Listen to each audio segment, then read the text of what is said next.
دنباش گهدار و تماشوان آرکه دیبتا آرکه دست پیدیکه مجارمه یا وی خلکه لسر پیش روژا پیوندین دناورا رژیما سوریه و کردان ده گلو افغانستان و جوینن وان برو کیورچن گلو پیش روژا گل کرد و ملت کرد لکردستان سوریه برو کیورچه اف مجار و هندک مجارن گریدای و بابت از میوان خورا گفتگو بکم دوی خلکه ده لدست پیکه امی بهوره هرن لوی راپورته بنارن اوه دمکه و دانستاندن دناور انجمن سوریه دموکراتیک یا بسر پیده و رژیم سوریه دست بکریه جبو گفتگو کرنا پیش روژا کردستان سوریه هر وها و گرا رژیم سوریه جبو باجارین کردی لکردستان سوریه بریا دست بکرنا دانستاندنان به رژیم سوریه را پیده همو باجارین کردی جال وینین خو وینین سروک پارتیا کارکرین کردستان واله کرن د دست بکده الهام احمد سرکرده پیده را گهاند بو کو دانستاندنن ناوبراوان و برپرسن رژیم سوریه جبو گفتگو کرنا هندک بابت خدمتگزاری هر وها جبو وگرا کارمندن بنداوا طبقه سرکاری خو هنه پشتی ودا خویانه به چند روزه کی جدرن تایبت ج کردستان سوریه را گهاند کو کارمندن رژیم سوریه به فرمی دستبکاری خو کرن لبنداوا طبقه یا به سر پاریزگاه را قادبن پارستنا چکدارن سوریه دموکراتیک یا به سر پیده و لگور زانیارین آرکی کو رژیم سوریه مرجع هلدان آلا رژیم دناوا اوفیسن بنداوی لسر چکدارن سوریه دموکراتیک فرض کربو الهام هر وها دیار کربو کو افغانستان تشتکی سرشتیه جبر کوج بو خدمتا همی سوریه اگر هيا كو افغانستاندن بريجيم را دهندك وارن دندجي ورا كرن روجنامه الوطن يعني زيكي ريجيم سوريا جي لسرزار الهام احمد بلاف كر كو انجمن سوريا ديمقراطيك يا بسر بيده و اوفيسن خو الهريك جشام لاصقيه وحمص وحماي فكن و كار خو الوان باجاران بكن لگور زانيارين اركي كو بيده بشنيارا تبليبونا چكدارن خو دنا وارفن ارتش ريجيم سوريا ده كربو ريجيم جي جالي خو رازيبونا خو لسر و یاری دیار کربو هر وها پشداری انجمن سوریه دموکراتیک یا بسر پیده و دهل بجارتنین شارداریان و هلدان آلا رژیم سوریه لهمو دورین دبن کنترولا چکدارین پیده ده دیار کربو بله تماشاوان هجا جارك دن از ودگرم بالجمعه از افهم جاره لگل میوان خواه گفتگو بکم برز حسن قاسم بردفك هزن جواكا سيفيل لهرم كردستانه هروها برز جدعان علي اندام نونراتیا انجمن اجتماعی کرد لسوریه لهرم کردستان هروها بریا سکایب برز عبدالرحمن گلو اندام کمیته سیاسی پارتی ایکیتیا کرد لسوریه بله از خیراتنا و همیات کم برز حسن از جمت دستی بکم بگمان اف دانستاندن نها گود ناورا رژیم سوریه و کسی دستلاتدار لروجاوای کردستان بین درخواستن لشامه هندك دبيجن قالوا برسيار دكن اف بيونديا كانوا يدنا براونديان جي اف بردواميه كش بيونديا بريره قدنا براوند قالك جاران سركردين وانو بردف كان وان جي قوتبون دانوستاندن نافراوان ورجميد هي تو دانوستاندن وان چاوت خوينه سپاس بار باش تماشاوانر ايما براستي متخست بري حرتشتي ملت کرد گش تمایی تبایی شاندک خوچه کرانا جبوگ بریارک و یکون هوا جبوی خطابک و یکتیه هوا بله جبوگ قریبا يعني بمثل عند ملت کرد همو بس مخابن ام نلسر هفن ام جبولو دجمجي طبعا واستغلالها في مسألة هاني بك وشروطي خفرت بكل سرمنا مسألة حواري او دبيجن حواري او دبيجن يعني دو شكلي ويهن يعني دو احتمال هن احتمالها هو انه بري بيوندي هن بين نظام وتشكي اشكري يعني نبينا منظومات تفدم بله افواجها هاكا نهدانينا او مسد مجلس سوريا الديمقراطي او يجي وقت بيجي نفسها ويرير درباز يعني وقت ما قلت يعني او مشروعياوي بشكي قيمه نمو مسألة ملتي كرتف بتفي لذلك شو قراره بيستندن وإن قرارك يعني وقت بيجي شيء خبستينه هيبتها خبستينه وأهميتي بستينه مامسا اف شانویا دانستاندنه بسر و شانویا رادسکرین ناوه چی ناچه دما گو رادسکرین دور همی حکومت رژیم سوریه رادستی وان هزان کر نهاجی بو دما وگره بگومان خلق بیجن جاده کردید بیجه شانویا پیوسته حتا گو وگر جبریا وان دانستاندن آرا مني بكمل عند المسألة هاني يعني أنا إيرو رجيم وضعك مرتاح ديه قال لك مناطق خوف قران نبوا مساعدات روسا وميليشيات وقت بيجوا حلفاء بينا ومنطق قوي يشتغلوا وشروطي وخفرت بك برايا من افشان دا هاني اقدر ويدري يعني دفي امتثال بك يعني دفي تنازلات بقدم جبل موقع ضعف امدر نج موقف قوي در يعني وقتها قدرن بري بيون ديوان بري نظام موجود ويسرش اساسي ويسرش حواري يمكن يعني بله يمكن اجا ليه احتمالك هي احتمال عاد دواء بيجي انه ممكن بامريكا نسق عند المك حليف كيوان انه امريكا جوار بيجي هرن هوجي دعوه حقي خبكن دعوه تشكي ملتي كرد ربكن لنظام مرسوم مقدر خستيه رقم صدو حفت مسألة إدارة محلية ده زي ده يقولوا ممكن أنا هاتي قلتن حكم الذاتي الثقافي جملتي كرد يعني نأو فدرالي أقد خست نأو إدارة ذاتي حكم ذاتي ثقافي يعني تي لغتها خب مارسي مدرسين منطقة خده تي فولكلوري خوا إحياء بك تي مناسبات إخوة أحياء بك أما ورن سر شوية دولتا نويان دستورا نويا سوريا دبشة جدًا لأن هذا مجمع ما مستجدعان ما مستحسن أما شو هيك كير قلت إنها حكومات أمكارن بيجن روشاوي جلك باشه هزاي جلكي باشه برجو برانيا سوريا كنترول كري أمكارن بيجن وبهذه قرصلة بريا دروجان آلدار خليل جو أوجي سركردكي تفدميد هبديتنا كتلفزيوني ده قلت جو أمنها نزعيفن قلت جو أمنها دجيه كي قوات لأنه أم دشين أم شرط مرجع خلاص سروان فرز ذكين هون شاو في كده خوينن إما بيجم دسبيك ده دبي أم بزانن بيادي ومنظومة أخوة دردوراوي بروجا ويا نتويا كرد هيا آنينا دسوريا ده دبي أم فينا زلال بكن يعني أم فرض بكن رجيما بشار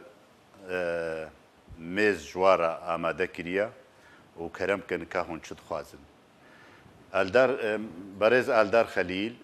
وخانم إلهام أحمد وهرسر كرده كيواي قدرد كفي سرداق هاندني بفشارتن قال لك بزمانك زلال دبيجن إما تبروجا نتوا كرد لجمتنا أم جبو سوريا كديمقراطة فدرال شو هر مصطلح كي دبيجن المهم جوفالا بيج بروجا كردي وداخوازو مسألة نتويا كرد يعني وقت يجو فريقك يجو على أساس خلق وحساب دكي بنافي كردا وشان داوا دشي شامي دجمني كرد وحساب دكن نونري كردا أو بخوا جاميرا بزلالي دبيجن أم نتشو نجبو بروجا كردي يعني إما وقت يجو أو بخوا خبري دكن براءة خد نخويا كرن دوربونا خد نخويا كرن بروجا نتوا كرج برويك أم مثلا ما مستحسن تخازي بيجي وساعتاوي خوش إنه والله هجر أم سر هبدوبانا أجزانم قوام سر هبدوباوي باشتربانا بس أم سر هبن نل سر هبن بيادي لكودري بي داخوازا ويج نتوا كردرتنه دهندروي سوريا دا أف نقطة دهيلي قو أم لخونا حيرن وأم الواجي نحيرن بكا دانوستاندن سر چكرنا سر أو كرنا تشتي درابورا ودهاتي نقطة سركا نوفا كارمند بندافا فراتي وغراند زيفرانا شوناوا دوام لشكري وا وچكداري وا ورنا هجمارا سوباي سوري وجيش السوري وبشار الاسد جبو كاربن معاش خوش بو كاربن دور في محكمه ونونا بردادقها مثلا وتشتكي خراب كرياش در في قانونش در في اوي سيام دبيجن امي باراغي خو المحافظات دن ايش درفي اداره وانا ريفابريا وانا اميفكن لاطقيه طرطوسيه الحمصيه الشاميه درايا ونا ادنجي قصد جي مسد جي وري باراستن جي ببي عنوانك مسد افتشتكي نو او دكن ريفابريا خو اداره خو كانتون خو حمه هلوشاند نظام وايا نودا لغود كن وكانه افشن صاله يعني خدوان سينن مشتغول دكن خلكي بخوفتين قريد دن برنجكي افده رنج وشيوي جوهرتنا اي ريفابريه جه كانتونا جه ريفابريه جه تفدمه جه فلان تشتا جه بيفان تشتا ايرو دكارن تفدمي پشتی دمکه دی وکه چاوا فدرالیه نما هادینا سر زمان و خوژه دانه دور کردن خوژه دانه آلی کی دبیجن لا مرکزیه ديمقراطية لا مركزية حرة لا مركزية نظام شهر يكي تشتكي جبر أواقات بيجي از هيفي عولي آلية بناوي كرداد چه هيفيا متى دنينا جو داخوازا مافو نتا و حاجته تشتي كرد بكي وكيشا كردي وقضية كردي چارة سر بكي أن داخوازا چارة سرية بكي فيك دوام رجيما بشار تشتكي البيشيا وينينا البرشعفي وينينا البردستي وينينا جو چارة سريكا اش قضية كردي را هبه انجي تنازلات بكي دوقتي زعيفي وقلسية دا 2012 دا جیهان دجمناتیاوی دکرن 140 دولت کنگری آماده دبون حاضر دبون ای معارضه دجی بشار الاسد و رجیماوی بون هنگی دستور خو تعدیل کرد 2012 دا نزیکی ملت کرد و مافی کرد و دست نشانه کرد و ناسنامه کرد نبو آن هدفه هزا خویا خورد بونده بخیره روسا و حزب الله و ایرانه باشور صافي كر حمخسته بندستي خدا درعا وخنيطره وسويدا واد بيجن خلاص بويا بالاساس سويدا بندستي وانا دبونها داعش ونا تمثيلي شكرنا انها امانتي جو تسليمي يعني ريفابريا الجنب هيدي يا بالوكاله جو او مناطق دفري كردي ريفا دبرن وانها فقرنا بردستي رجيما بشار وكاستلام كرن ويولو تسليم بله ما بس اجبر ام دابش كرنا دميجي سر ميفاني خو بلاف كنا نظام مگر ميفاني من عبد الرحمن آماده بريس عبد الرحمن هگر دنگي متيتا دماته باش به ما مستاجران دبيجه جو كسك نينا جو بيجه بهده نونراتيا قال كرد دكه جبر قلت الشرعية ونينا ليد همان دميده او لشامينها بازاران لسر دفرين كرديت که تو چه وان جوینان و وان دانستاندنان دخوینه سلاورز جبوك و جبو ميفانين هيجا از قال لك ندوري هذا ندفي مسألة ده كس نكاري ببي محامي دبر PKK ده يعني شو قاسيك محامي جيبي محامي كي فاشل بي جبر دزگه راگهاندن الجم PKK نزعيفن ويكو بردف كيوي نزعيفن قالك خلقو خدمتكار ومثلا يعني بخوا روجانا رادقهن انه ام ديجي بروجانا تبي كردينا نتن ديجي بروجانا تبي كردينا ام ديجي دامزراندنا دولة كردستان اما جي استراتيجيا PKK افاجي وقدبي اعلان كيريا نبدزيا روجانا دبيجن كسنكاري دفاعي دبروان دا بكي كسنكاري ببي محامي كي يجي دبروان دا وهاجر محامتيه بكن جوي فاشل بن PKK تو تيكل داري بالدوزا كردي رانينا وقتي كوما ام وقت تفقرا سياسية كردي ما 2012 اف خطاب بخوندا ما اف خطاب بقوتا بلكي منك هابان في آستي مخابن هنجي اف خطاب نخطاب ما بونا يعني وقت بجنوبا ام دست بفي الخطاب هذيك PKK بموجب قريبستان هاتيا باكر سوري ملفي كرد سوري استلام كريا دريا قريبستان يعني عقودي ويهنا وكا ميفانا جيغوتي تشاوا استلام كريا ويقولوا تسليم جيبك ليه نقطة لفرها تشتن وقت بي جي تشتن جرينج هنا بالكيشن دوی ام هنکی لسر بسکنن 2012 بو 2013 بو نه 2018 ام دچن 2019 گلک تشتاتن گوهرتن یعنی هنگی روسیا تو نبو روسیا نه بازار ده هنگی امریکا تو نبو نه امریکا بازار نه بازار نونه هنگی ایران بو و تو محاتن ترکیه بون و ترکی جی نل سر ساحه سوری بو تنی ایران بو ملیشیات شیعی بون بروانیا نظام دکرن بروانیا رژیم دکرن ایرو ام لهمبر پروژه نونه نسبتی امریکا يعني نهار ريجيم بخوا شو بازار بأبوشار الدكي وشناكي وانا نقلك جيسر سكنية للجم أمريكا نقلك مهمة راح نكا كسك دايوا قلت هار نقل وارون يعني راح نكا كسك ندايوا لي بروجا أمريكي روجلاتي فراتي وهرسي البروجا يجيبوا أم بين بيراها قال لك كيفنا ونوش يعني جارنا جي لسرفي كنالا وما قوتيا اذ بروجا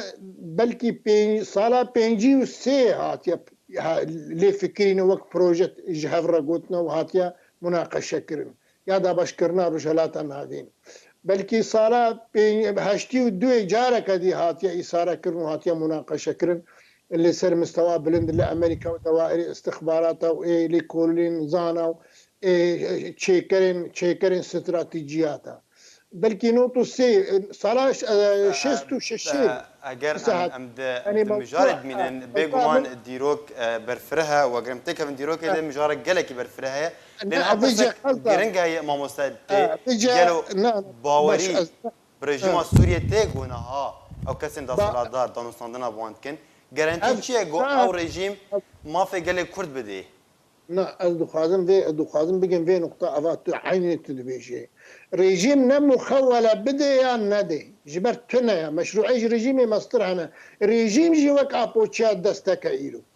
يعني ريجيم جي دست إيران ديا وريجيم جي دبن دفتات تركي ديا وريجيم جي دبن وقت دبن دست روسيا ديا ودبن هيمنة أمريكي ديا يعني منطقة رجلاتي فرعتي مقو اف بروجا جبرولو او بيش قوتنقو اف بروجا أمريكي ورجلاتا فرعتي بمشي يعني مثلا نها وك ميفانا قوتي شاوى استلام كنا ولا تسليم كنا مسألة إداري دليل هنا كي جهاف درخن يعني مسألة إداري ومسألة أمنية عسكري باش قنا جهاف هنا كي نوك هذا يعني إنها أصلا ريجيم حسك در نكتيا أصلا شقامش لو در نكتيا بلدي ما واجي غرفك شخور كربو بلدي كان موظفي خو كربون كهرباء ده بقطعه متعدد فروت شخوره يعني وقت عرب دبيجن درزقين شخوره لريجيم وقت دائري حكومه انها تيها الوشاندن وريجيم نتشوش حسكي حتى فقاري ثاني هذا ديس دوائري بسلامتي بتسليميه بكن واشان كسي خو توظيف بكن مساله ما عسكري اگر تو بفي اخافتن ري قالوا اگر بديله كي دانستاندني هبه ويتشي اگر ام دانستاندني بريجيم يرنكن قالوا كرد يان كسن دسلا دار ويدا بلا نهات شو بكن بري خو بدن چه اف برس جرينجا مهمه برساتا لي جوابا ويجي زحمتها ريجيم ندس يعني دسلا داري ندس الريجيم دي ريجيم بخونه خدي قراريه ريجيم بخوا امريكا بريار دايا في دولتي هل نوشيني يعني نهي هالوشاندن يعني وزارات التربيه بميني قانوني ومحكمه بميني كهرباء وسد ونظام او بميني خرامه كانها مسألين اداري هيكليه دولتها السوري نهر فينن شغلي واقعي مرحله لمساله ده سلاداريا لشكري ده سلاداريا امني تسليم سوري ناكن يعني امريكا بخد تسليم سوري ناكن اگر شو عبد الرحمن از اخفتنا تببر مش بر كيبونا دمجي انهازي بش مجمع بارز ما حسن ما عبد الرحمن دبيجه بريارا دانستاندنيان بريارا دانا ما في كردان نبدا الرجيم السوري بيغمان بنارين اويد بجيب دستي ولاتن جو ريفابريا سوريا كان قالوا تجي باوري ده جو چارسريا كيزا سوريا بريا ام بيجن ولات النافدولتيان بريا ريجيميه تشكي أشكري أجي برقبان دورا ولكن هذا دولتين هاكا برترة يعني ريجيم جي وق حردو ما مستوقوت يعني أو جيبوي وق طرفكي ناخذ يا قراري ليه تشتك هي يعني إيرو وقتك تي كنترول دكفا مناطقة وانتعاش بيرشي دبي يعني دخاز بريق دستور بيدانين ومباحثات في جنيف وفي الدويد مسائل ولاد شخور مكاسبنا بحققين قدر الامكان هي وك كوير العامل دقو يا من مرايا من حماره ما في خساره شبستين باش يجي يعني انت فهم كيف يعني دولي هريمي هنا دولي ناف دولتي هنا أنا قش بندورة وان هيد مسألة سورية يعني كاي أنا عم ولاد يشتغلن كام موقعي تركين هالكوي مثلا حتى موقعي إسرائيل إيراني قش متداخل المسألة ده وأستانا موجودة وفكرنا دولي ضامج حلا سلميرة تمام كر وأوج ضحياوي وأمي بيج فينا يجزوان ضحايا أستانا احتلال عفريني ما مستا تفكر كردي بقشتي شرى البيشاوي هنا هجر أنا همان برسل اشتبكم شرى البيشاوي هنا جبلي نظامي هجر ام بيجن دانوساني باب نظامي ورجيم سوريا لنا كان قالوا بري خو بدن كي ويتشبكن هنن هاكا وقت بيجي حرد الطرف جي محاوري وان هنا يعني انا مثلا انا بيجن انجمنا كردي ناف ائتلاف دي خلال ائتلاف او دي مستورة وجنيف والى اخره ومسائلات اوجي ضغط كيبكن وبنفس الوقت تفدمجي ومحاوري وين اوجي هجرت وق قام بنوايا حسن ببن اوجي ضغط كيبكن في اتجاه هذا البند اخوان اجا ازي تشكي ويج يعني دوي دري نا يعني أنا أو مستوى أو أستا قبلتي كرد وفدك أو فعلا وفدك مقتدر به وفدك خدي تجربة به وفدك قانوني به مختص به شيء بكاريبانا شيكرانا والدرينا في دولتي خستا ومطالب ملتي كرد بشكل كتلاق دانيا ناصر طاولي ويشي تربه يعني أنا احترامي الشديد يعني وقت بيجي بالي ما مستجد عانجي إنه بابي صالح حواس جوامير وقت بيجي خورتكي دلال ونهاتي وحماس الجمهي ولكن بس أو إمكانية إنه والله مواجهة فا بيرا بك وحوتي سياسي بك وخدي تجاربي مظن وبي والله ناوي يشيروني وانتزاع حق ماذا كردابك قد بيجين بلكي ويزحمت به لذلك باش كما الوكا ريبا وفدك يقولوا خشيك خدي اختصاص خدي تجربة خدي وقت بيجي قانون تجربة كواهي مظنها بعد في مسألة ده وقت بيجي بحث كربانا وبيتر فعال تربا تفولوجي ام هيفي دكنو تمني دكن قد مهما خده ما مستا حواس زهرة حرب ما مستا جدعان زوارم جمتا ما مستا حسن عم جبي كيكر غوريا كهيج بالريا ريجيمي غو دانو ساندن بريا اوبوزيسيون سوريا غو هونجي وكو انجمان بشكل جنه هون انه نري واد جفين الناف دولتي دا امده بوند اسيتانا ده دهيات ده جنيف ده لانها خلق بسيارت كان قالوا واتش بدا يستخدم دريا فان جيفيني خارو دانو ساندني خاره ونجيل قال حكومه سوريا وريجيما رونشتن واتش بدا يستخدم بو قال كرد اما بوك انجمانيا كردي هاجر بابت او بوري سروي ما جهه خو هالبجارتيا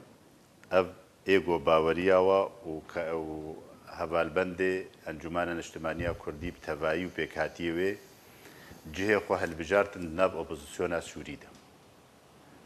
نلجم نطرف السيا ونلجم رجيمي جبر ام استنادي دكن لسر ديروكا ودريج ودور ودريج اغو رجيمن هاتنا لسر دستلاتا سوريا دولتا سوريا ونيزيكي مافي كرد وناسناما كرد نبونا ناس نكرنا وتجارة بريخو ندانا جارة سريكي قضية كردي هندروي سوريا دا افايك دوام اما ام دبيجن هاجر ئەم خۆ ئەثبات نەکن وەک ملەتێک کورد دریا چارەسەریە کێشا سووری بتەڤایی دریا ڕێ ناودەولەتی ڕێە نا ڕژێما بەشار خودی بریارە وەک ئەم هەموو متتەفقن ملەتی سووری بتەڤایی دوێنادە متتەفقە و نە ئۆپۆزیسیۆن خودانێ بریارانە ئەوە ئیزەن چارەسەری ناودەولەتیە دریا ناودەولەتیە و دەولەتێن دەستوەردانێ مباشەر هەندروێ سووریا دەتکن ئەمریکانە رووسایە دەولەتێن هەرێمینە و شخوا ئیسرائیل تێدایە و تورکیا و ئەیرانە دەولەتێن ئێتاڵەمە چارەسەری ناودەولەتیە دەوێ ئەم قەدیا کوردی ببنە لەسەر مێزە ناودەولەتی مەدیتیە دریا ئۆپۆزیسیۆنێرە کۆنگرێ جنێف چێ دبن کۆنگرێ ڕیاد چێ دبن کۆنگرێ ئەستانە چێ دبن ئێلڤادەرە هەمووە چێ دبن دەوێ ئەم وێنە بگهێنە قەدیا کوردی بگهێنە سەر vê mêzê ji ber çareserî diwireye heger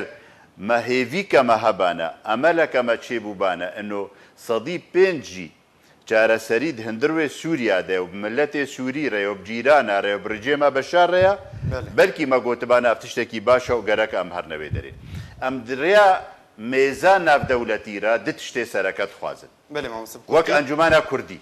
em dibêjin divê em isbat bikin şîrîkê Sûriya nûne weke Kurd pêkhatîkî sereke di Sûriya de şîrîkê Sûriya nûne duwem em isbat bikin daxwaza me helwesta me berdewam daxwaza kesbandina mafê milletê Kurd hindir wê Sûriya de mafê netewiye çawa tespît divê tespît bibe destûra nû de destûr ser iş dibe ser şoğul dibe diriyan tamam ez naçme ser tefasîlê destûrê naçim bersiva Mewsa Hesen nadim ewa têbîne kewiye û saeta wî xweşenike ez dibêjim em di tişta dixwazin di rêya mêza navdewletî re yek jê şirîkatiya me ji Sûriya pêşeroj re nû weke Kurd em şîrîkê wê ne a di duwa mafê Kurd parastî bin destnîşankirî bin destûra wê nade em vê dixwazin ser vî esasî ez ê biçim cem mamosta Abdirehman mamosta eger dengê min tê te perdê herdem bang dikir digo em ne hevalbendê rejîmê ne û ne hevalbendê opozîsyona Sûriyê ne herdem digotin em xeza sisyan e digotin xwazek ji xwar destnîşan kirbûn lê niha xwe avêtin hembêza rejîma Sûriyê gelo dinarîna te de sedema vê yekê çi ye PKK wextê hatî deverên Kurdîn îstîlam kirîn ji xwe re gotin şoreş ev tefasîlê ku niha dibin hemû me dizanin û me digotin yanî heta me karîbû em bêjin me digot piştî me nikarîbû xelk girtin û kuştin dî xelk wekî bê dengê xelkê tefandin ew bû bazarek dî lê niha zakîra me ne heye zakîra me geş e yanî tê bîra me 2012 wextê îstîlam kirîn sînorê Kurdistana Iraqê îstîlam kir sînorê Kurdistanê teslîm kirin neyê Tirkî neyê Erdogan dijminê we sînorê Kurdistanê teslîm kirin ew muhimme bû evana ew bi xwe jî zanin û em jî zanin û xelk jî zanin û şariع jî zane ew bi wezîfe bi eqd û wek dibe bi şert û merc û eqd û pere dişiğulin cem nîzamî evana şik û şibehet tênîne her muessesekî daîrek danîn cem û wek dibe فلان کس کردن مدیر نه اوا موضوعی ما لیرو او تشتی دناو و نظامی ده فرق چیه نورا کفنونو ده هنگی مدگوت و ناجی ام دبیجن نها او دبیجن بیجن نها او ببیجن يعني نها دركت علني يعني ابا اشكالات دبيجن شو رشبو دجنك شونو راجن دشفتا شون رميلان رزگار کرد 200,000 پیشمرگه کرکوک نکار رزگار بکی دجنکا شون رميلان رزگار کرد او چروک میروک همونها يعني هاتن دركتن وك على فيجن دركت السر افي على السطح ايدي خلك حموك الزاني اب مهمه او مهمه خو تجاه مناطق كردي دفري كردي جو بروجا نتوا كردي تداعيات ازمه سوري البعد الوطني الكردستاني تحديدا يجيبوا مفاعيل خنصل الكردستان السوري بو انهم يرابون وباش ناجحين تي براستي يعني باش ناجحين مام عبد الرحمن هذا دما ريشه سر عفريني هواره خو جهان رژیما سوریه لی رژیما سوریه تشتک بوی نکر پشترا هات خاپاندنج عالیه هفمانیا نافدولتیا گو هرجار دگوت وانجی خوپه دید گو امریکا هفمانیا نافدولتی پشتامه لی همیان پشتا خداوی تهوی وان همیان وان بری خدای رژیم سوریه ام چه قاسی ام دیسا وگر لسرفي خستني لسرفي تنظيمي يعني غلطيك ما ظن ام دكافني وقتك وام بيكي بكن طرف بيكي نت طرفه بيكي اداتا يعني تشاوا جير بيقولن مجبور تنفيذ بكي يعني تشين هابي ام لسر شا بيكي شرح بقام ما في قبول دكي ما في قبول ناتو ما تشويدي ما ناتشويدي خورتين عفرين اللي للدير زورتين كشتن وعافرين تسليم التركات كليا بكي اداتا بكي نطرف حتى ام بكن ميزينه دو محاسبه بكن وقت طرف تجاري نطرف بله ما مستا نها افکار من است بجم هندک نارین جمعه آماده کرنه جادا کردی بگشتی چون بیجن لندره ولاتیان درفی ولاجی لسر نارین وان به دانستاندن پیاده لگل رژیم سوریه بگمان سیاستمدار و ولاتیجی هنه نظام اگر آماده افکار من اگر آماده بن امی بهفره لبنارن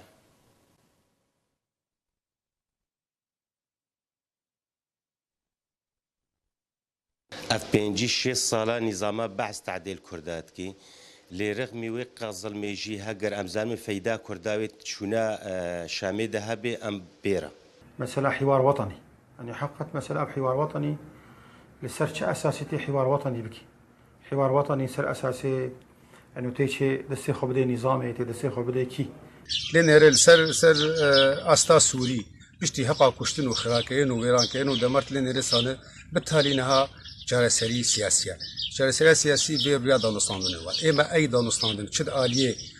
كردي دا وشد آلية ديته داجي إما أمبيرانا جبر أم خدية قضينا أم قضية خسر بيخن شران قوات سانه أم ما في ملاطي أخوة بجيل بجد بريا حواري بريا دانستاندن بالتأكيد أمبيرانا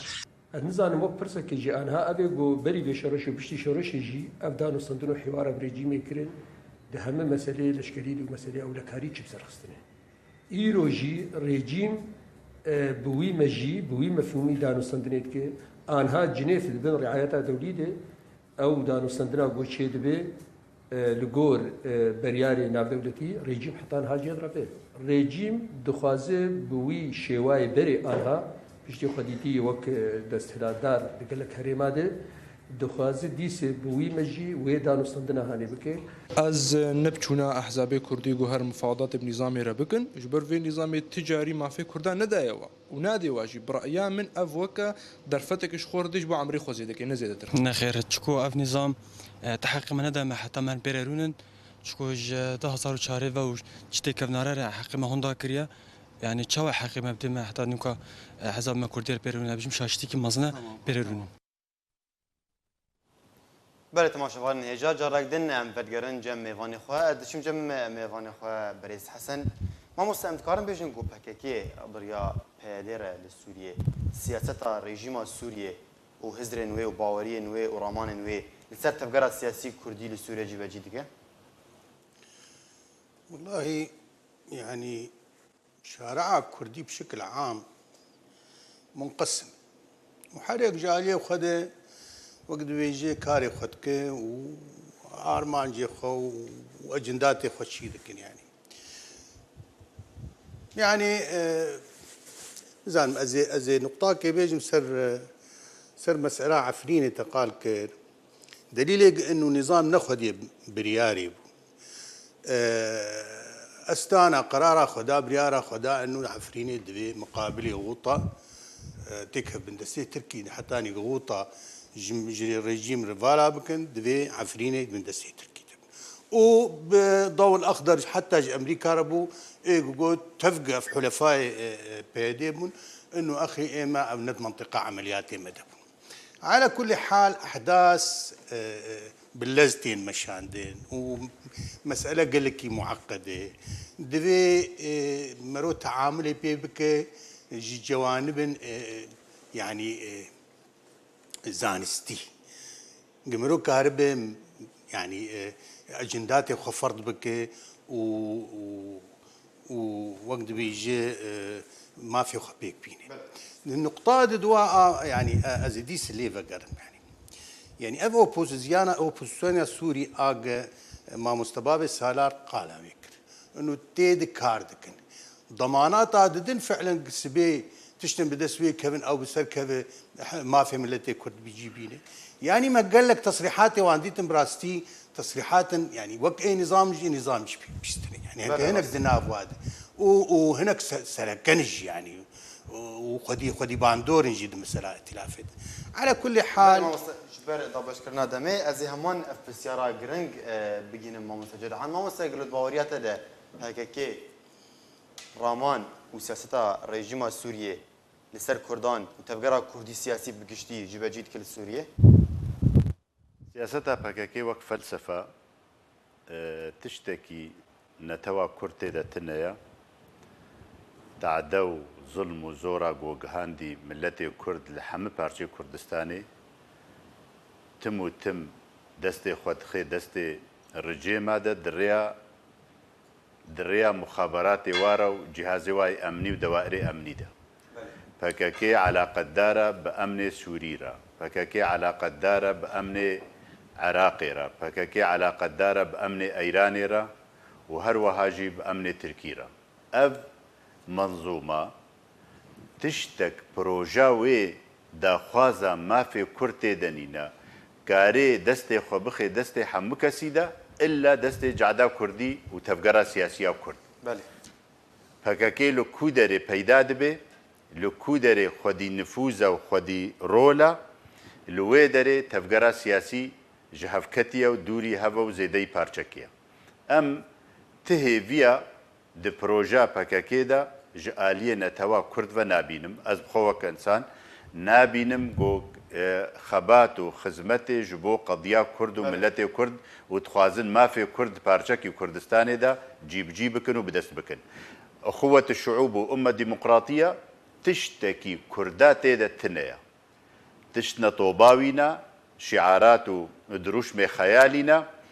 نلسر عردي شبهنا ايه دولتا نتشبهنا ايه تفجري سياسي نتشبهنا ايه نتوا ناشبهنا كسي جخوتني را چيكرنا بدست خو چيكرنا جبر ديماغوجيت سيطري بكي لسر جعدي جبر ديماغوجيت سيطري بكي لسر هلوستا كردي او داخو انجي ارمان جوانا فيكاري حموي ابا قاربن هجر رجيما بشار جدسبيكي دا تجارة ودجمناتي بكاكيرا نكريا تفيغو اندامي و حتى نها بلكي زنداني بشار دهنا اي اندامي بكاكي درست وراست يعني اي بري 2011 نها داخوازا ما في كرد اللي جم منظومه بكاكي بتفاي بتايبتي سوريا دا تشتكتنه ابدا ما مصطفى عبد الرحمن ازورم جمتا بگومان همه جادا کردی زانه خدمت مزن یا کو پیاده بریا آدین خوین لشکری لکردستان سوریه گو پیشکشی رژیم سوریه کر همه دورن کردی پاراست هر وها بد برجمهورین رژیم ده پاراست بگومان هر وها دورن دروی باجرن کردی جی رژیم سوریه را آزاد کرد توی و همه رژیم برزیه دبرواند که بریا دروژان لسر مالپرک کردی باس نیوز حتی بلاف کرن گوشان دا پیاده شامی حتیه در کرن هر وها بشار الاسد گو سروک رژیم ایجی بریا دمکه لسر راگاندنا جیهانی راگاند گود اما شر وان بکن اگر بدانوستاندنان همی دوران و نگرینن دبن دا صلاتا رژیم سوریه خوندنا تشویه کرد چیه؟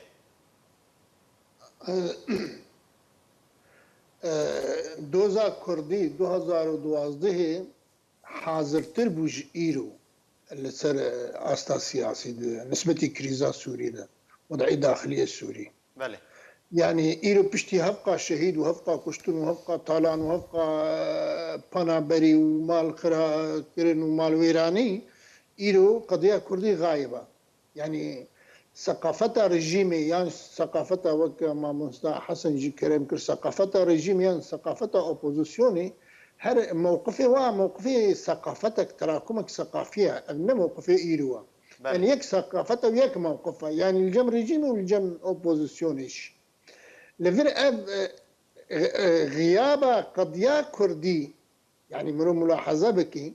وقت كوهين دست بيكي هيدا عولي انها قضيه كردي غايب ترج هنجي اشتي هبقى شهيد وهبقى تحرير وهبقى توحيد وهبقى خدمات لغير خندنا كيد ديما تشتكي ديما اف PKK وقتی که مرو بخوازی قضیه کردی لسوری باشتی بگه دوی ام PKK بخوینن PKK یکش ادوات مؤسسه عسکری فاشیه ترکیه تسلیمی مشروع شیعه مذهب ایرانی کریه لگوری اجندات و استراتیجیات مشروع شیعه مذهب ایرانی لسوری شغلی و تشتکی وید ناف تشتات دنیا نپوشمان دبه ونه پیدا چه و ذلیل بین و بردن و نه استقبال نکن و استقبال بکن بله ما بس تا گهشت اجبر کردبونا دمه و مجار گلکی برفریه از پرسک دشت بکم گلو رژیم سوریه دکاره چی پیشکشی کردان بکد و دمه ده رژیم سوری د باوریا مده رژیم سوری ایرو نخودیه بریاریا و به اذن و دستور ایران نکاره یک برسه یک تکلیه به کردان را بده. بله گلک سپاس ماموستا از هرم جمع ماموستا حسن ماموستا از دیویم برسه و بکرتی بنجبر مجار گلکی برفره بگمان و گلک پرسه مامانه ماموستا اگر افغانستان و جوینن گناهاتین لدارخستن بگمان تنها نهینینه تبی گو تراگاندن گو جوینات لدارخستن لی انجامن وان جوینان ناین راگاندن دورن شاوی راگاندنی اف یک ماترسیا و تنه گو انجامن ویجی خرابن سرگل کرده بري بالتأكيد ويهاب تشمانا بس يعني باش قمرو بيشكي مطمئنة إنه بريار ندستي قافقادي جمعوا يعني ندستي الرجيم دي وندستي بيدي دي يعني مسألة دولية بله السبيج يعني مسألة كردي وحلب سواء بيجن ولا نبيجن ود خلالها دستورها أبغى مسودار روسي دانية نافي شيف خبلجنا خبراء دانية حتى أفلجنا شهد بيجي وآج نافك داني نجي بتقدير عام بلكي أوج تمويه بجبر إيمة أدبي جم مسودنها جاهزة وروسا بري صالك بيتر دانية وبالاتفاق حتى خطوط عريض بأمريكا أو دستورها هاني وبي نفذاندن دوي دستوري دي قناعتها مدى تشتم كرداي تيحبن يعني بله. يعني ويج وضعي ما خوش تربه ادبي قي وقتاني جبر مثلا داتين مثلا الجمهوريه السوريه اشتغال عربي هلانينا قضيه ملتك كرد ملتك السر عردا خويس زي 6 مليون انسانه تشكيوي تاريخي موجوده بله. يعني مكونك اساس قوميات دوايد بشتي عربي ده مسائل ثقافي وفولكلوري والى اخره تيدي بارز نظام مخندي ونخندي مسوداينا بس ويعني اف بشككي اطمئنان الدماء انه مساله ما ندستي ندري جيمي دي ندستي بيدي دي يعني مساله دولتي ودوفير ريد ويحلبي بله ماموستا جدعان ماموستا حسن آمجب بخاله گرین کر گوتن ها دستورک آماده کری هیا گو روسیا لسرکار کریه بهتری ساله که لی چه جوینیان دانوساندن گو ورن لدارخستن هگر انجام وان جوینان یان اوره کفتنا گو ورن لدارخستن دستورا چولت دیده نه جیبه جی کرن بگمان از دبیجم او جوین بمفایه تشاول بينه. إما بيجم مسألة دستورة سوري شو متفقا بهبدورا إنه جارسري ناب دولتية ندستي رجيم ده وندستي أوبوزيسيون ده. وهروا هاجي دانينا دستورة جبو سوريا كنو أو جوا ناب دولتي به بإشرافها UN متحدة. تشتي شوية جو اتفاق سرچيبوي مثلا 5 كاس رجيمه 5 كاس اوبوزيسيون 5 كاس عاليه UN و شاندرين ناف دولتي ودولتين غارانتي دانا اونك تمام افشاند حمى خوندنا سياسيه شوية دستهلاتا سوري بچرنگي به نما دي قانونينا ومرسوما ومادة كي فلان تشيد بيجي ونا شوي حكمدارية سوري وبشرنجي بي أنها كاري ما وقت أفقرا سياسي دفيقو ناغانها أمتيدا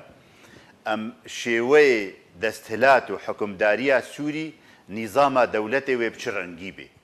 عولي خطن بعن خالن بعن وورنا دانين اتفاق سرب بنظام الحكم وبشرنجي بي نوكا اي بوسبوري بدستوري والهاف بجفن اي تقني وێڤا شتەغالیە و vê اتفاقی و vê nivîsandinê siyasî bixne mawadê qanûnî û bibe destûra Sûriyan min. Ji ber vê yekê em dibêjin dewletên îdarê dikin. Dewletên îdara mişkila Sûrî û qediya Sûrî dikin bi tevayî. Ew êgo xetê pean wê danin. Ew wê çawa tewafuqê çêkin, wê mafê pêkhatiye Sûrî çawa biparêzin. Qediya Kurdî li ser mêza navdewletiya bi demanatê UN û Umem Müttehîda û dewletên mezin çêtir e ji me re got em li cîne dîtxunçikine veşartî de di rê emnî re mûnaqeşa qediya Kurdî di aliyê emnî de bikin. Di aliyê siyasî de divê mûnaqeşe bibe. Di aliyê siyasî de tiştek mûnaqeşe nabe. Guftûgo danûstandin ser çê nabe got ne li mêza navdewletî be. Dewletên got aniha dixwazin çareseriyê ji qediya Sûrî re peyda bikin û çareser bi çi rengî wê çareser bibe, ewin êgo qediya Kurdî bikeve nav lepêwana de. Em weke tevgera siyasî beşê Encûmena Neştimaniya Kurdî li ser vê rêkar dikin got qediya Kurdî bimêne nav destê nav dewletê de dewletên mezin êgo wê çawa çareseriyê çêkin wê çawa deman û garantiya bidin wina. Belê mamosta Cîran ez niha diçim cem mamosta Abdurrahman eger dengim te mamosta daxwazên Kurda de destpêka şoreşa Sûriyê de destpêkê behsa federalîzmê kirin, piştre behsa nenavendiyê kirin, piştre behsa rêveberiya xweser kirin. Lê niha behsa wê yekê tê kirin got bi tenê mafên rewşenbîrî yan jî mafên ziman û evçana bi dest bixin. Gelo tu çavekê dixwîne kî sedeme di ber vê hilûşandina daxwazên Kurdî? ew ne daxwazên Kurdî bûn te bibûre te hinekî xwe xelitan. Daxwazên PKK bûn, neyê Kurdî bûn. Belê. Eva te erd kirî neyê Kurdî bûn. Evana ê wan bûn. Encûmena Niştimaniya Kurd jî daxwaza federalîzmê kir di destpêka şoreşa Sûriyê. Encûmena Niştimaniya Kurdî dwarê nezerî de hîn gurî daxwazên wê hîn sewabitê wê ne. Hetan hatu tenazul ji sewabitê xwe nekiriye. Eger neketiye bazara nikariye tiştekî tehqîq bike an kêm Kurtî he û mewduekê diye lê bes hîn xitaba wê siyasî sabit e. Yani birnamecê wê siyasî sabit tiştek jî nehatiye guhtin.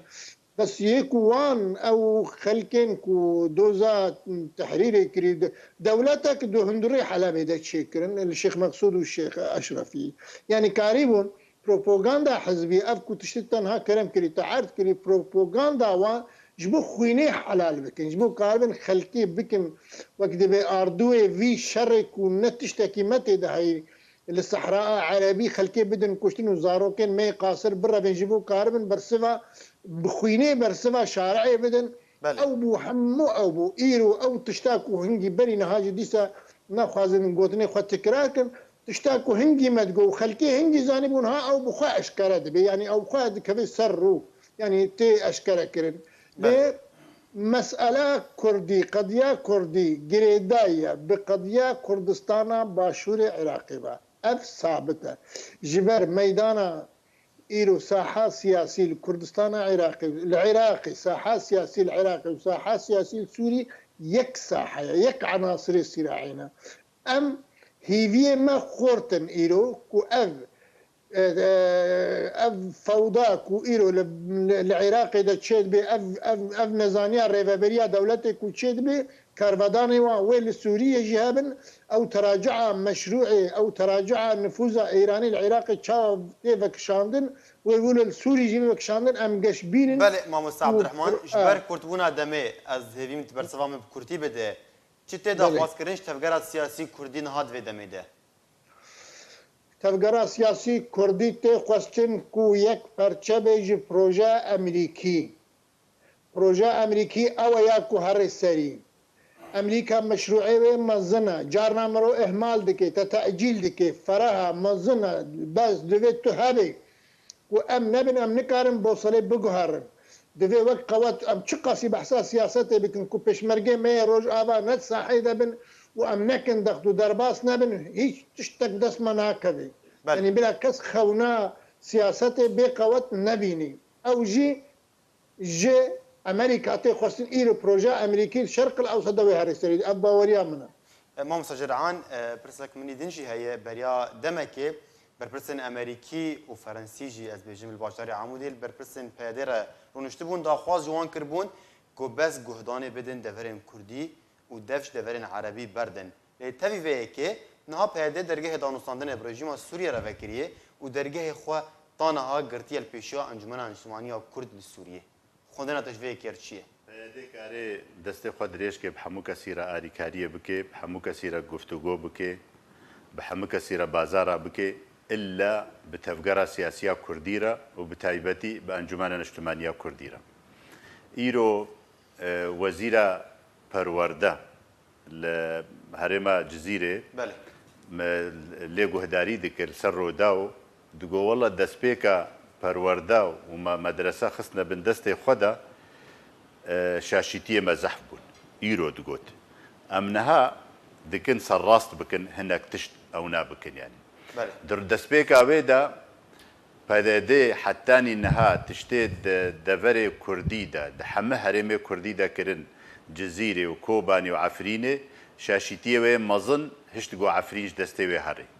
شاشيتي وي مظن هشتقو اف ويلات واف خرابي وري دسري كوباني شاشيتي وي مظن هشتنقو جزير ديموغرافيا وي وري قهرتن پروردت دا خراب به تشتك نميني لسر عرده بازدان کوچبری تیدا زحب به خلکیش دف مال و ملک خبر دایا بهترین صدم زحفن یکی صدم سرکا سیاست و کریار پیاده شاش ایگو روزانه در حق ملت کرد و جعدا کردی داد کی اما ام دبیجن پیاده آماده دست خود ریش که و آنها جوا اثبات دکه لشامه دبیجه به مرج و به شرط أمي برجمة بشار آري كاربن بيرا بكن شو بخوازي وي بيرا بكن بحصة شرط ومرجع كلمة مستعد شرط ومرجع وهنا قون تبلي دانستاندنا برجمة سوريا ما أم وك أنجمانا اجتماعية كردي دبيننها ريا قضية كردي جارة سريا ويناو كسباندنا ما في كرد سوريا دا سر ميزان دولتية ندهندروي سوريا دا جبر نظامك ما تجربة بشتي 6 صالي بيرا أفرجما بعسيا بشار وبابي ويناو آبري واناجي تشتك ندانا كردا هاجر تشتك جارة سرب بيد هندروي سوريا بالتبايي دنافرة قضية كردي ودريا ناف دولتي ربي ضمانات الويدري باشترن وشيترن كيم ترجبن شيترن جهندرو جبرجو أفرجيم هيج أمان بينابه جو باوري بينابه جو نزيكي ما في كرد ببيت شتكي بده غيري ناحياك ثقافي نا زمان بيجي ساعتك دزانكوي شامي وسوريا ده بلكي ساعتك تحفتيه ده زمان بدن وك روسي وك عبري وك اي زمان الدنيا بياني وتم فنادج برفيك هيفيا ملسرنينا غيري دناف دولتيرا حتى لو قلسبي حتى لو او دولت مماطله دكن تأجيل دكن ورد الدنيا ورد الدنيا ده في أم بمينن تنبدأ نصادني برجيم رأيه أبدا تضمان نينا جو أفرجيما بشار ما في بيك هاتي كي سوري بديدا وبتايبتي جي كرد أبدا ومبوشمان نبونا جو دما جو وخواستن جبو شامي ونشون قد أم بوشمان نبونا وأم بوشمان نابن لسر رجيما بشار جبر مجهي خوه البجارتيا در ناف ريزا ناف دولتيرا وجارة سريع ناف دولتي قيرانا سوري كيشا سوري بتباي وآ كردي جيد ناف دا غيري وي أم ضمان نابين الجنب بشار الأسد تضمان نينا جتشما في بيكاتية سوري بتبايرا وادهوني آتالي السويدا تدي تشب سري درزيا كرتبيقو درزيا خواشتبون وكا يعني شلو خالي يعني طرفك السياسي رونشت بون انه بيدنك انجي بي راي بي او مابون وانا هتدي عقوبه بسري وادا اني مجزرج واشيكرن مجازر حم بيك هاتيه سوري شيكرنا ودنا وانا دجي كرد ابدا هيفيا ما ام وقت افغرا سياسيه انجمان الاجتماعيه كردي لسر رجيما بشار تهيفيا جرينادنا ما مستر حسن بكرتي ما مستر بجيت هيفيا مد رجيما سوريا ده تنيجو ما في قال كرد بده او بنارينا وان قد بجد بدريا عالي ناف دولتي ربه وانا كسب بشكل اوبوزيسيون ده قالوا هيفيا انت اوبوزيسيون سوريا ده هي قلت تشتكي بيشكيش بك جوج تشتن رجيم باشتر بن ام بيجن اي ما از يعني تشدريه هب مرولي خباش جبر ظروف تين غير عندن يعني ظروف هاكا وك ظروف بري 10 صالاية وبري 20 صالاية. التحليل الملموس للواقع الملموس مع ضمانات الدولي هبن وكرد ما في خب شكلك يخشك بيت ترس وبيت شيك دين سرميزة حتى نظام سوري شخصيا از نضد يعني بس مشكلة مظن يعني كرد وقت ما قول نلسر هذا المشكلة يعني نمتفق جبولو وين النظام استغلال بك وك ما مستجد حانكو يعني تشكي ولا ملموس ناقم تنتها اجان نادر كرم بس از تمام بك مش انكم سرقوتي بلا شوار تمام كيما مستحسن كسي هيز وك بيادي بس بكرتي ما مستحسن وك بيادي وش رجيما بشار ركري وحمتش تي بيك اني وك بروجا وتشتكش كردارة ندايدا انفرض بكن انجمانا كردي الكيلكا بيادي بانا ان شو ناوي بانا وزيدتري ولوج رجيما بشار ركري بانا اب 17 صالة كس نكاري وك بياديج رجيما بشار بكي وحتى نهار رجيما بشار تشتكش بياديرا وك آلينا تويبا ندايدا ما مستأمن نوايا حسن عم يجي بك وك ام بمجتمع مدني هي جواكا السبيل يعني امام دخوازن ملتي مل سرحب ام زانم بحريك محوريوي وحريك شيكاوي ناي ام هيفي دكن جبو قضيه اساسي قضيه ملتي كرد ملتي مشهوتي دبر خنادقي وي طنقد وحريق خندقه خذوا وحرت الشبير كري الا هون شر هفدود كل شيء دكن يا اخي بشكي بخففين مساله ام هيفي دكن ورجي دكن هم بشكي بهدين بشكي ام كاربن مكاسبنا جملتي كرد كاربن بحق دين وقت قوم الدريه اوبوزيزي اخين وام الدريه دي مستوراجي خين ام الدريه نظام جخين ام قضيه اخو بقوه دين نمن باب الضعف وقتاني ام يكبن وشغاليا ما يكبه وخطابه ما يكبه يا سيدي اوجي بفضحن وقتاك بترنكن بفضحن ازوا احراج بكم بين مسري بس برسك بياديج ملتي كردرا ما في كرد سوريا دا تخوازي تكاري تلخيص بك بجملك يا سيدي كرمك انت تج علي وجهه نظرها خد بيجي از بيج ما تتكرمك لا علي ما بيجي علي خو بيجي لا مثلا محامي كرمك تشفهم كريا ما في كردرا تخوازن اذنب زيداي حساسيتي بنعملتي كردرا اذنب كراهيتي الرمي اتخوازن يعني ما خلقش كبيدن يا انجمن يا غيري صار صدي نوت وبين جملتي كردنا السياسيه ند تنظيمات السياسيه دي بشكل احترامها مشاعري وابقرن يعني اموري اخوان نسر حسابي انا قصدام يعني ايتات نسياسي اس ننها ند تنظيم هذا ند تنظيم دي بس نسياسي هي سياسي تمام ملتي كرد صدين نوتو بين سياسينا بس ند تنظيم الدورة بلا نسياسي ريخستن تشتكى كاكي ما مستحسن ريخستن تشتكى اندام وميجي وينا بسر سياسته تشتكي ديا حمم مجول بسياسته با ملت جعدا كردي بتباي مجوله بسياسته با اش برسكا قال لك تمام تمام اش برسكا قال لك زلالشتك ما مستحسن قلت كاربه تفهم كربه لقو نرينا اخوا بياديش كردار سوري دا تخواز ما مستعجب كنت برصفاي بده قلت كاربه تفهم كربه او مشروعي ما مشروع كي كرديه تمام مشروع فوق القوميات تمام بس ام بيجين هرن ولا نرن اب كردن يعني كين ما ابانك ابيد يعني هل هما قش دواء اجنداتي واسر كردادنا ومشروعي وان بنفذ بلا ما مستعجب هنا بريد نافاد هنا والله هنا مناضلين نافاد هنا ابطال فينا خذ قال ما مستعجب حسن يعني تماما انما ما مستعجب عبد الرحمن اخافتنا كتي داوي بكرتي اخافتنا من داوي چارەسەریە قەدیا کوردی گرێدایە بە پرۆژەیە ئەمریکی درۆژهەلاتا ناویندا یعنی ئەv خەتێکی ئەز لە بن دەخم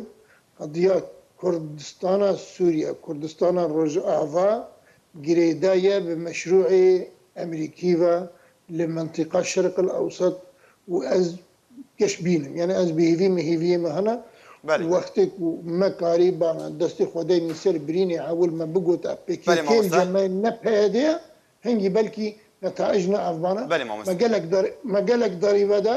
لی هیجی ام بهیوینا کنیزیک وضع و بگوارتن بله ما مستقلك سباس ما مسجرعان اخفتنا كتي داوي قضية كردي سی چرکه قضیه کوردی وێ چارەسەر ببێ di nav kêşa Sûrî bi tevayî de mafê Kurd wê destûra Sûrî de tespît bibin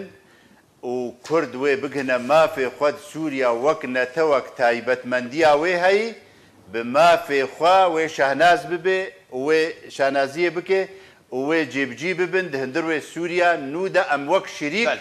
Kurd şirîkê Sûriya nû ne a pêşerojê bi destûreke nû. gelek spas mamosta Hesen xaftina kêdawî اكيد ما في ملت كرد بيجي به بس ايمن تعقيبك محي مساله امريكا ايم شخصيا ثقتان بين هاي امريكا تاجرك وتتي خميزين وغيري تتي خميزين كي جرام بامريكا هدف جي برضو بير مش تفهم كر تفهم كر امريكا اعتماد لنا امريكا دجمني حقوق ملتاي ببورة دائما دو بسركة دو دقاجي زاوية دا اسباسيا ميفاني خواميات كم برز جدعان علي اندام الملتيا انجمان شمانية كرد لسوريا لارما كردستاني هروها برز عبد الرحمن قالوا اندام كوميتا السياسية بارتيا ايكيتيا كرد لسوريا كوبريا سكايب مرابو هروها برز حسن قاسم بردفكي هيزن جواكا سيفيل لهرم كردستان اسپاسیا و همیات کم لسر بجدار بونا و حتی خلق دن بمینند خیر و خوشیده گرک سپاس